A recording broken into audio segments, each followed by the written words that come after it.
অনেক দিন পর তোমাদের সকলকে স্বাগত বং ভুমনিয়ার একটা নতুন ট্রাভেলিং ব্লগে।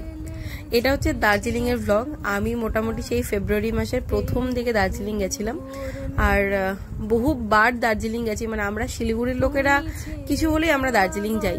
তো সেই ক্ষেত্রে আমার আর আমার এই কাছের মানুষের বহুদিনের ইচ্ছে ছিল যে আমরা একা দার্জিলিং যাব। আর কপাল এতটাই ভালো যে আমাদের দুজনেরই কিছু কাজ ছিল, তো সেগুলো আমরা যাতে একসাথে করতে পারি সেই হিসেবে গেছিলাম। আর প্রথমেই যে হোটেলটাতে গেছি আমার নাম একদম মনে নেই, আমরা চেক ইন করেছি অ্যাপ্রক্সিমেটলি 5:30, মানে আমাদের পুরো 5:30 বেজে গেছে, কারণ এদিক ওদিক সব সামলে হোটেলে ঢুকতে। তারপর ভাবলাম দুজন মিলে যখন গেছি, লাঞ্চ হয়নি তো একটু কফি বানাই। পাহাড় নিয়ে অনেক কথা বলার আছে, আমার নিজের ব্যাপারে অনেক কথা বলার আছে, কিন্তু সেগুলো একটু পরে বলছি। আর যেখানেই যাই না কেন, বন্ধু বান্ধবের সাথে যাই, একা যাই, যার সাথেই যাই না কেন, এই হোটেল রুমে পৌঁছে কফি চা বানানোর দায়িত্বটা আগাগোড়াই আমার উপরে থাকে। কারণ আমি খুব ভালো এইসব কাজ করতে পারি, মানে আমি খুব ভালো গৃহিণী হতে পারবো একটা সময় গিয়ে, আমি মনে করি।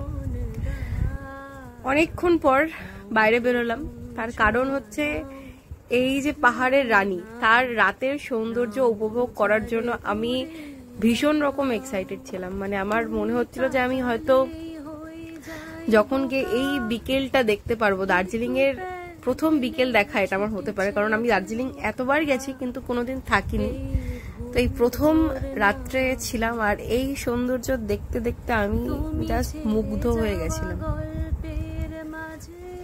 সত্যি কথা বলতে আমি না এত পাহাড় ঘুরেছি, এত জায়গায় গেছি, কিন্তু এই সৌন্দর্যটা আমি যে মানে দেখছি, যতবার দেখছি আমার মনে হচ্ছে আমি ফোনে ক্যাপচার করে নিই, কোনো কিছু মিস করতে পারছিলাম না, এত ভালো লাগছিল। আর এই জায়গাটায় একা বসে থাকার যে কি শান্তি ছিল সেটা আমি কাউকে বোঝাতে পারবো না। এবার যদি বলি পাহাড়ের প্রতি আমার এত ভালোবাসা কেন, এটার কারণ আমি জানি না। আমি যখনই ভেতর থেকে খুব হেভি ফিল করি, খুব মানে মানসিকভাবে খুব নিজেকে খুব একদম বিধ্বস্ত অবস্থায় পাই, আমি চেষ্টা করি ছোট্ট করে একটু পাহাড়ে ঘুরে আসার। জানি না কেন আমার মানে একটা আলাদাই ভালোবাসা, আলাদাই টান, আলাদাই একটা মানে সম্পর্ক পাহাড়ের সাথে হয়তো আছে। মানে আমি আমার ভালো খারাপ সব কিছু সবসময় চাই যে যাতে পাহাড়ে গিয়ে সেলিব্রেট করতে পারি, বা যদি খুব কষ্টও থাকে আমি চাই যে সেটা যাতে পাহাড়ে গিয়ে মানে আমি ওই একার যন্ত্রণা বা ওই একার কষ্টটা আমি ফিল করতে পারি বা ছেড়ে আসতে পারি। এবার যার সাথে গেছিলাম ইনি হচ্ছে সেই মানুষ। এতক্ষণে হয়তো অনেকে অনেক রকম কিছু ভেবে ফেলেছে যে আমি মানে স্পেশাল মানুষের সাথে গেছি, কাছের মানুষের সাথে গেছি। তো এদিক ওদিক ঘুরে সমস্ত রকম সৌন্দর্য উপভোগ করে নিজেদের মানসিক অশান্তি অনেকটা ওখানে দূরে ফেলে রেখে একটু মহাকাল মার্কেটে ঘুরছিলাম, যাতে কিছু মানে কেনা যায় বা দেখি নতুন যদি কিছু পাওয়া যায়। তারপর এই মোড়টার মধ্যে এসে যখন দাঁড়িয়েছি দেখলাম কিছু লোকাল ছেলেমেয়ে, কিছু কলকাতার ছেলেমেয়ে সবাই এসছে, তারা গান করছে। আর সত্যি কথা বলতে ভীষণ ভালো লাগছিল। আমার কাছে দার্জিলিং জায়গাটা এরকম যে আমি যতবার যাব আমার কাছে জিনিসটা পুরনো হয় না কেন জানি।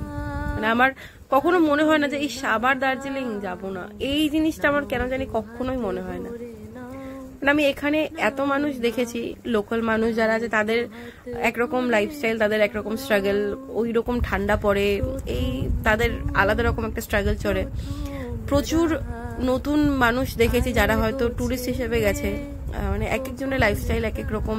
মানে বাইরে এক্সপ্লোর করলে না প্রচুর রকমের মানুষের সাথে মেশা যায়, ইভেন তাদের স্ট্রাগল যখন দেখা যায় না তখন নিজেদের কষ্টটা তাদের কাছে খুব ছোট বলে আমার মনে হয়। দার্জিলিং গেছি আর গ্লেনারিস যাবো না এটা হতে পারে না, আর তার একটাই কারণ, সেটা হচ্ছে ব্লুবেরি চিজ কেক।